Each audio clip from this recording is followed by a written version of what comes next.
Hello বন্ধুরা, আমি Champa blog থেকে ভিডিওটি করছি। আমার এই ভিডিওটি থাম্বনেলটি দেখে নিশ্চয়ই বুঝতে পারছেন যে আমি কী গাছ নিয়ে ভিডিওটি করছি।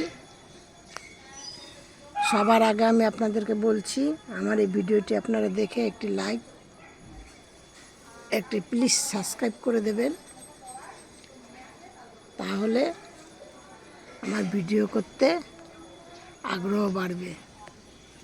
আর আমি নতুন, আমার এই চ্যানেলটি নতুন। আমার পুরনো আরেকটি চ্যানেল আছে, সেই চ্যানেলটির নাম হলো ছাদ বাগান গাছ লাগান জীবন বাঁচান। সেই চ্যানেলটি দেখবেন। আর এই চ্যানেলটি আমার একদম নতুন, এই ধরুন 2-3 সপ্তাহ ধরে খুলেছি। এবার আমি কাজের কথায় আসি। জুন জুলাই আগস্ট মাসে গাছগুলোকে ছেটে দেবেন।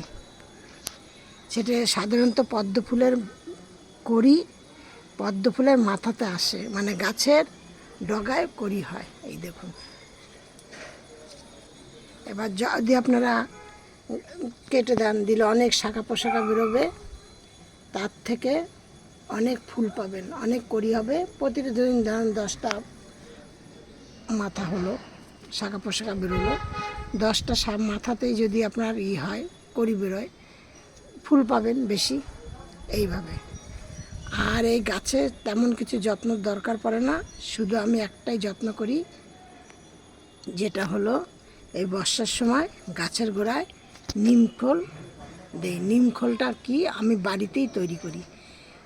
আমার মানে এদিক ওদিক থেকে যেখানে ধরুন গাছ দেখি নিম গাছ, সেইখান থেকে নিম গাছের পাতা তুলে নিয়ে আসা হয়, নিয়ে এসে তারপরে শুকানো হয়, শুকিয়ে নিয়ে তারপরে সেইগুলোকে গুঁড়ো করা হয়। এমনি শুকিয়ে যখন মরমরে হয়ে যায়, তখন হাত দিয়ে আপনি গুঁড়ো করতে পারবেন আপনারা। আর কিছুটা সর্ষের খোল নেই, ধরুন 1 কেজি সর্ষে খোলের মধ্যে আপনার একটা আন্দাজ 200 গ্রাম পাতা কি 250 গ্রাম পাতা দিয়ে ওইভাবে করে নিয়ে তারপরে মিক্সিতে দিয়ে একটুখানি গুঁড়ো করে নিয়ে সেইভাবে তারপরে আমি গাছের গোড়ায় দিই।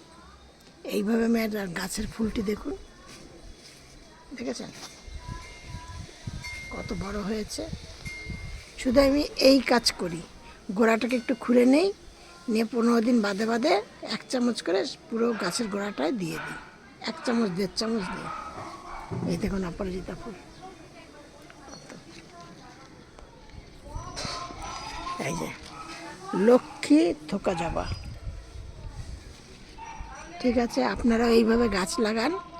আমার এই গাছটি দেখবেন, একটা লাইক, একটা সাবস্ক্রাইব করবেন। নেক্সট ভিডিও আবার করব।